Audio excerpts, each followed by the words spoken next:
it's hard to respect, for me personally, it's hard to respect somebody more than I respect Coach Williams. And he's always treated me that way. But when you play against their team, you know certain things. You know that they're going to be at an incredibly high level in their transition game. You know that they're not going to beat themselves with turnovers and bad shots. You know that they're going to be incredible on the weak side board and with rebounding the ball amongst the many other things that they do. And the bottom line is you've got to be able to match every bit of that if you have a chance to beat them. It's not easy to do. And our guys did that tonight. They matched it. We had a tremendous crowd, obviously, that brought a ton of energy to everyone. But our guys, they are absolutely spent. And I would bet Coach Williams' guys are as well. I mean, our guys, they're in a great frame of mind, but they're absolutely spent. And this is one of those games where they left every bit of it out there. And that's why I'm so proud of them. I mean, we overcame, the injury with James. We had a short bench tonight. We're playing a great team. And the fact that we were able to defend the way that we did with the way that they were shooting the ball. I mean, they were shooting 55% in Maui, 52 or 53% overall. And to be able to keep that field goal percentage down under 40 was huge. We knew that going into the game, the rebounding game was going to be as big as anything, and especially that 5-foot area on all sides of the rim and in front of the rim, what we call the alley, because they do such a great job of getting to the weak side. And it was even, which was huge. We knew we couldn't turn the ball over at a high level without them being able to capitalize on it. I think the points off turnovers were 3, so those are the statistical things. But the bottom line is I thought both teams absolutely competed. We're committed to the competing. We're committed to each other. And we were fortunate to get the win, inside of 40 minutes. So go ahead. Yeah. I guess sort of a twofold question. OG, it seemed like maybe as good of a two-way game as he's had this year, both offensively and defensively, and kind of to tack onto that. I haven't even thought about that part of it yet. I'm more concerned about his ankle right now. But he did a good job. We were spent tonight. And I'm going to have to figure that, part of it. We didn't over-practice by any stretch. We didn't even practice on Monday. I mean, we knew it was going to be a battle. Plus, we play on Friday and Sunday. So our preparation was a lot mental. It was a lot of in a walk-through, detailed way. It was a lot of film. There was some mechanical, detail type things we practiced yesterday. But we knew energy going into this game would be huge, I mean, especially with him coming off the illness. Because even though he played well on Sunday, I didn't think he was anywhere close to healthy. I don't think, like I said the other day, I don't think any of us realized how sick he was last week because of the fact that it continued to linger with him. But I'll save the tape for how I feel about the two-way part. But as far as tenacity and continuing to play, these guys were on second, third, fourth wind early, and I think Carolina's guys might have been too. I mean, it was a incredible atmosphere in there. And biggest thing, and OG did a great job with this, the biggest thing I'm proudest of, maybe with all of them on the court, especially in this environment, is this was probably the best we've talked. It was the best we communicated on the court. It was the best that we kept each other in the spots. We had a couple mistakes defensively. We went zone. We had a couple guys not in it at certain points, so we made some mistakes there. But that's big for OG. When OG is a big part of the communication process on the floor, especially, with as loud as it was in here, that's big for us. So those are the kind of things that I'm looking at more right now, even than the grading of the film or grading of the game. Sorry, I'm sorry. Wait. I just sort of to follow up. What? Just kind of where's he at with the ankle? I'm not sure yet. I mean, he's getting evaluated in there. So, I mean, he couldn't go back in the game, but it's high, so we'll see. Go ahead, Greg. I'm sorry. Well, that's what I want to know. You About the ankle? High ankle? Yeah, it seems like it's high. Yeah, I haven't gotten an update yet. I mean, as far as he's in the training room, so we'll see. We'll see. I mean, his spirit's good, so we'll see how that turns out. But he couldn't have gone back in the game, according to Tim. How does a night like this happen? I mean, it should happen every night, but it's hard to bring it every night. How does it happen when these guys brought what they brought? I think it's learning. I think, again, this is a team with no seniors. And Josh Newkirk is a senior in school, but he hasn't played in so long. It's the responsibility that they've got to learn to have for one another. I think if we learned anything valuable from last week, it was that you got to have an edge every night because the other team does. And it's not easy every night. That's why the togetherness and the responsibility for one another and the being able to be demanding with one another becomes really, really important. So we're going to grow in that. You know, we've had 2 major 15-round fights. You know, with Kansas and Carolina won it, and we had one that we didn't necessarily fight 15 rounds in. You know, we didn't get started on time last week and still came back and had our chances. So we're going to go through some of that with this team, I think, because the biggest thing for them, I think, personally, is we got good players, we've got good people. They have not been in the role where they have to be responsible for each other. You know, those guys have been able to play. There were always other people. Yogi was there, and Troy became a leader last year, and you had Max and Nick and certainly Colin, you know, the way he grew into it. So they just got to continue to grow with that. And hopefully we'll get more consistent as we go. How valuable is it when you have a night like this where you have James and Rob combining for something like 15 rebounds? That was big. Guard rebound, I didn't even realize that. Guard rebounds were going to be huge. And I wasn't, I was very, I put a lot of thought into we were going to start James or not. Not because we wouldn't start him, but because we're going to manage his conditioning. He practiced some yesterday. Other than that, he hadn't practiced. Right? He'd been rehabbing and in the hydrotherapy pool and things like that. So I was not worried about his minutes as much as his energy to finish a game. And decided, you know what, we're going to ride with the 3 guards tonight. And I said, if we don't rebound, we're not winning. And we knew that the guard rebounds were going to be huge in this game. I haven't seen what the breakdown was with their guards, but they are so physical when that shot goes up that if you don't match that, and if you're not fighting them for that position, okay, you have no chance. Well, that means somebody's got to come in and get the ball. So the guard rebounds were going to be absolutely a paramount number for us. Rick. The team that scored, I think, 93 or more, 5 out of 7 games. As you mentioned, they're shooting 55%. You held them under 40. What was the key defensively? We were locked into their personnel. We didn't guard the dribble a couple of times. When we did a really good job with our post defense plan, we were good. A couple of times that we let them get to that left shoulder and get that left foot across the lane. They're quick. I mean, they know what they're doing, right? I mean, so it's very, very hard to guard those guys with one person. But if you come off and you're continually doubling and you're rotating, now all of a sudden they've got enough drivers and shooters to create problems. So we needed to be really, really good with our post plan. We did a good job of that. We never wanted them to let comfortable. And I think the other big thing was we wanted to make their inside players have to play both ways, up and down the court. You know, play two-way constantly as much as possible. And we had every intention of running, just like they did. But the key to running was the recognition. If we had the numbers, if we had the advantage, take something with it. But if we didn't, let's get the ball reversed. And we did a lot of different things tonight with having our forwards out, even more extended than what they usually are, try to create more space around the basket. So I think that had something to do with it. But we guarded pretty well. I'll be surprised if we didn't guard pretty well and have good shot challenges and things of that nature. Bob, did you have something? Yeah, I was just curious if the 81 guys came in and talked to the team. Well, they did. I missed some of it. Landon Turner was talking to them when I came in for the pregame, but some of them were at our walkthrough. We weren't on the court very long today. We watched a lot of film and we stretch on game day, and we were probably on the court for about 30 minutes, but some of them were there before the event. But, yeah, I think almost every one of them were in the locker room before the game. So the presence of them was there. They met them.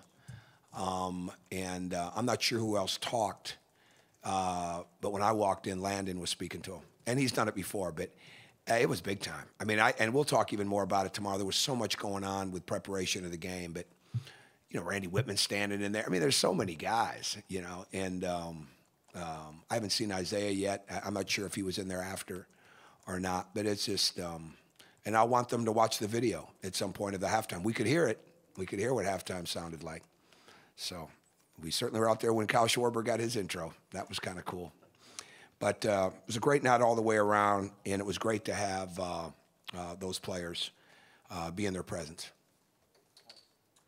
The minutes you got out of Duran tonight, played 13 minutes, 2 blocks, 5 points, 3 rebounds. How important was he in terms of guarding the paint? Very, very important. And I think, you know, Roy was I don't know this. I mean, but it seemed like every time we checked around, and here came Kennedy Meeks, right? And this was a great. I talked about this with Duran after the game briefly. I think this is the difference now. Like, they were attacking in the pick and roll. That's a high-level team. You know, that's why the foot speed, the technique, you know, how you guard that pick and roll, how you get around in the post, all those things are so important. And we've got to continue to get him. I mean, because when he spreads out and posts up, I mean, he is He covers a lot of ground. I mean, he creates a lot of space. Now we got to get him to cover a lot of ground. And he's going to get better and better. He's going to get better and better as he plays his way into the conditioning that he's got to have. His attitude's great. And I think we'll have even more upside in our team as he becomes more of a mainstay down the road. Carolina cuts the lead to 4 late. What did you feel like were the keys to weathering that storm? We made timely baskets. We made some timely plays. We were winded, right? I mean, we were definitely winded. And I wanted to save the timeouts as much as we could because we knew it was coming down the stretch. One of the final things we did today was prepare for how to close the game because Roy is so good at playing from behind, right? And coming back and keeping the press on and looking for the 2 traps in the half court or in the back court, then getting you right across midcourt. So we needed to make sure that we had enough ammo left for that at the end. So I didn't worry too much about that because I thought they made a couple tough shots. We made a couple tough shots. Again, I don't have the recollection of, I think Blackman hit a big 3, didn't he? Yeah, I mean, that was big. So I didn't get too uptight. I mean, our confidence was good. I was just worried about our wind. I was worried about our fatigue level at that point. Sorry. Rob defended a lot of different guys tonight, including Justin Jackson. You've talked before about his growth as a defender, but, I mean, how far has he come that he's able to square up a guy that can go inside out the way Jackson can? Rob was at another level tonight. He really was. His speed, his defense, he was really, really locked in. I thought the fact that he had a really good game on Sunday helped him. He's one guy that I was definitely concerned about overuse, right? Because he's played a lot of minutes already for us, and he looked like he'd had a week's vacation. I mean, he looked great, and he really did. I mean, he was moving, he was flying around. And he looked like he'd been the one that had been off, where Blackman had been out of practice. So he made big shots. He moved the ball. He attacked. He got the ball off his body tonight. Sometimes when he struggles, the ball's sitting on his hip. That's something we try to continue to work with him constantly on getting that ball away from his body, attacking off both feet, both hands. And he did better with that. But he's got a lot of pride, right? And Carolina was a part of the recruiting process. It was one of the final 2 or 3 when we signed him. And he's from, that area in there. And so, I mean, it was both teams, I think, I sensed a great deal of respect for one another. And it wasn't like anybody went out there and knew that we couldn't play anything less than 100%. Just 2 points in transition or in fast break for North Carolina. What were some of the keys there? Well, I think the biggest thing is the start of the game. We didn't give any fast break points in the first half, and that was huge. And the key was going to be that we would continue with that. So they're so good with that. And again, sometimes they're just, the speed is so good because Barry can get across the court so well. I mean, he is really, really good. I mean, he was really good last tournament. And I thought he was as key to why they went to certainly Bryce Johnson had great numbers and Marcus Page was on a roll, but I thought Barry really took his game to another level in parts of February and certainly in March and then leading into the national championship game. So, and he's even better now. And after playing him in March and playing him tonight, they missed some guys with some different guys. They're really good, right? I mean, they're really, really good. You can see the experience of them. They're not going to deviate from what they want to do. And we had to get back and respect that because not only do you have to stop him in transition, but you have to stop the big that's coming down, but then the trailing big is so good if they get that shot up. They're so good at offensive rebounding. And so good at rebounding that miss, whether it's in front of the rim or whether it's on the weak side. So we were locked into that, and I thought for the most part we had good rim coverage. Just to follow up on Barry, he went for 24 and 22, I think it was, in semifinals. Oh, they were going to say tonight. I said I didn't see that. You guys hold him to 8, 3 for 13. How important was it for you guys just to keep him from getting off? Yeah, he's a rhythm player. He's a great player. I mean, we played against some excellent guards. I mean, Mo Evans is really good. And obviously Frank Mason, Devontae Graham. I mean, those guys are good. And so the key is we didn't want to let him get in a rhythm, whether it was different matchups, whether it was different defenses. I thought our guys did a really good, I want to watch the film on this, but I thought our guys, we were really locked in to the 2 or 3 key takeaways in that game. I mean, in this game with him.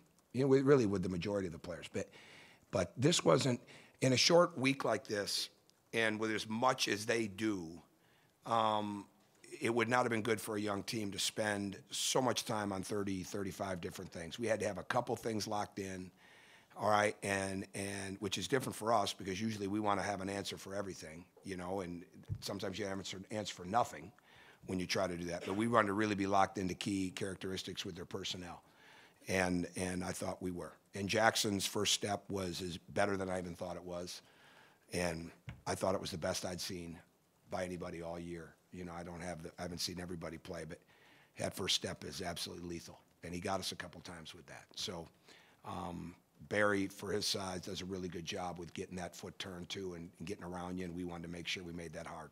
So. Tom, I was wondering, did Kyle talk to you guys before the game? No, he met the team. He was at the walkthrough.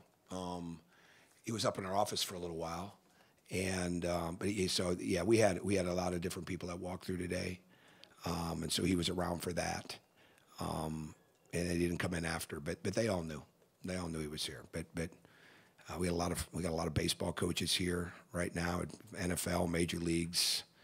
A country music star back there, David Nail. It was cool. I mean, it's cool to have people around, and it's cool when they can meet those people. But this was important. This is something with Kyle that I reached out to him in July, you know, when he was going through that rehab process, and because he was such a great young man here. I mean, he really was. I mean, he loved baseball, obviously, but he loved sports, right? I mean, he was around, and it was so easy to talk to. So it's so great to watch him have his success. Well, he was going through such a tough time with the rehab. So I just wanted to throw something out to him for the season, and it ended up being this. And he took it, and I'm glad that he came. That was, everybody will remember that ovation. Thank you, Coach. Go ahead, Rich. Go ahead. You have one? Go ahead. Yeah. Everybody thinks they have a home court advantage.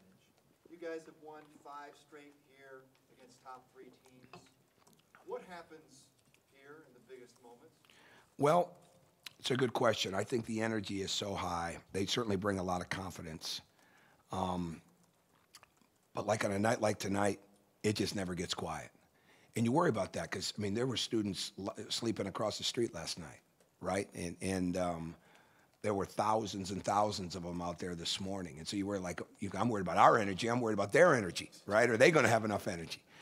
And they did, right? I mean, so it's a great place to play. It's an even better building now, you know, with what the Simon Scott family's done. There's a lot of pride here. But, I mean, we have to play well, right? I mean, we have to defend. We have to put the ball in the basket, you know, those type of things. But there's a great comfort level playing with them, and I think it helps build confidence all the way around. But we have to be able to play in any type of environment, and we've got to continue to learn that.